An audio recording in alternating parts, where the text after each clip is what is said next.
Football stadiums are getting more and more expensive to build. Real Madrid and Tottenham Hotspur have each spent roughly £1 billion on new stadiums in recent years. And even sections of stadiums are surprisingly expensive. Crystal Palace's new main stand is forecast to cost £150 million all on its own.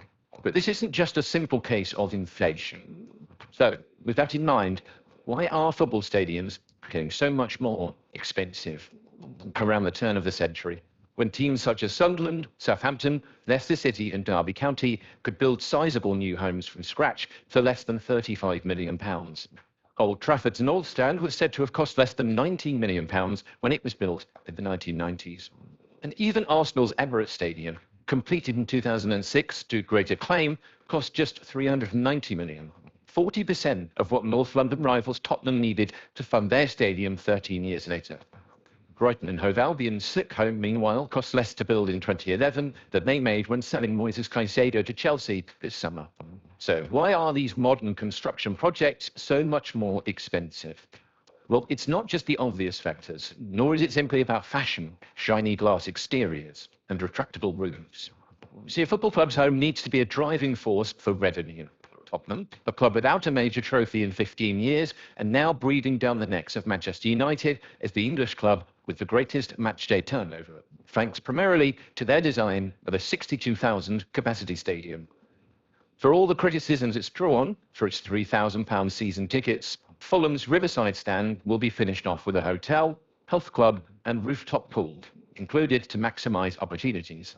Clearly, clubs are now incentivized to spend more on stadiums and to think more ambitiously about them because of what they can earn and how they can bridge financial gaps in a way that does not depend on sporting performance. You can make money on player transfers or commercial deals, but everything else is relatively fixed, explains Christopher Lee, a managing director of Populous, the firm which built Wembley and the Lusail Stadium in Qatar. The one big variable is how much you can make from your stadium. That's what differentiates you as a business, to be able to go and buy better players. The figure we always quote is at the old White Hart Lane, where the spend per head or fan was about £1.75. In the new stadium, it's about £16.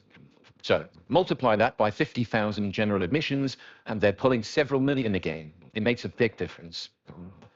Costs from that point can be shaped by all sorts of factors, including obviously inflation, which has hit the industry hard. The price of steel and concrete in particular has fluctuated dramatically in recent times. Steel is roughly 50% more expensive than it was 10 years ago. Certain materials have disproportionately risen because of availability and market pressures, explains Nick Marshall, co-owner and director at KSS, the London-based architecture firm whose designs included Brighton's Amex Stadium and Liverpool's redeveloped main stand at Anfield.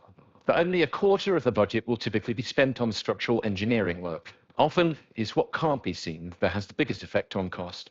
The US has had a huge impact, explains Christopher Lee.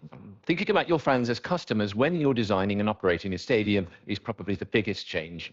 In America, a franchise can up and move from one side of the country to another. So there's a level of fickleness and a need to attract a customer. A stadium has to respond to that. They've been driven down a route of creating the best possible experience for people coming to the stadium. Now, football clubs are not franchises, but the expectations around the level of finish in their stadiums, from hospitality lounges down to concourses, has clearly risen exponentially. In a way, stadia now compete with the high street, as much as they do with each other, and that is one of the biggest drivers of cost. Because of that shift, the technology and mechanical and electrical systems can account for as much as a third of building costs. Piping, wiring, lighting, ventilation, all the things that were given minimal consideration a generation ago when stadiums were made from concrete, breeze blocks, and a few beer taps. There are also industry-driven upgrades to toilets, kiosks, turnstile software, and disabled facilities to consider. Services are quite high, and there are big kitchens doing very large match day preparation. They usually work for a week preceding the match, Nick Marshall told The Athletic. There is demand on the stadium pre-game from all the M&E kit. That is probably slightly disproportionate to what it would be in any other type of building other than, for example, hospitals or laboratories. And this is all before consideration is given to borrowing the money to make it all possible. A newly built stand or stadium will cost one figure, but the interest paid on debts to fund it can cause the expenditure to spiral upward. The days when Tottenham could refinance its £637 million stadium debt at 2.6% are unlikely to return anytime soon. Not when the Bank of England's interest rate stands unmoved at 5.25%, its highest mark since the 2008 financial crisis. There have certainly been better times to fund a major capital project, and there is no suggestion that stadium construction costs won't continue to rise dramatically.